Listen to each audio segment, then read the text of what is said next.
ወደ እኔ የሚመጣ ሁሉ ቃሌን ሰምቶ የሚያደርገው ማንን እንዲመስል እሺ ማንን እንዲመስል አሳያቸዋል። ምንን ሰምቶ ቃል ሰምቶ የሚያደርግ ሰው ማንን እንደሚመስል ተመልከቱ። እሺ ቤት ሲሰራ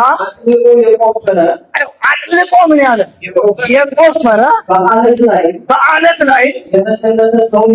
በአለት ላይ የመለው ቃል ሰምተህ ቃሉን ተቀብለህ አሁን ጸሎት ጸልይ ተብላላ መጸለይ ሲጀምር የእግዚአብሔርን ቃል አጥናና በእግዚአብሔር ቃል ተዋጋ ተብሏል። ይሄን ቃል ሰምተህ የእግዚአብሔርን ቃል ማጥናት ሲጀምር የእምነት ጋሻ አንሳ ተብሏል። የእምነት ጋሻ አንስተህ ጠላት የሚልከውን ነበልባል ፍላጻው መመከት ከቻል ያ ሰው አለ በአለት ላይ ቤቱን የሰራ ሰው አልሰማኝም። አለት ላይ የቆመ ቤት አስብ። አለት ላይ ወድቀ ሞክረው አትነሳም። አየው አለት ላይ ነው ያለው። ስሙት እሺ። ጎርፍ በመጣ ጊዜ ወንዙ ያን ቤት ምን አለ ገፋው።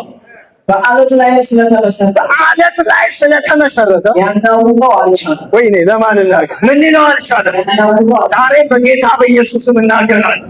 የሚያናውጣችሁ ኃይል ይመጣል። የሚያናውጣችሁ ኃይል ይመጣል። መሰረታችሁ የእግዚአብሔር ቃል ነው። የሚያናውጣችሁ ኃይል እና መሰረቴ የእግዚአብሔር ቃል ነው። ያናውጣ ነገር የለም።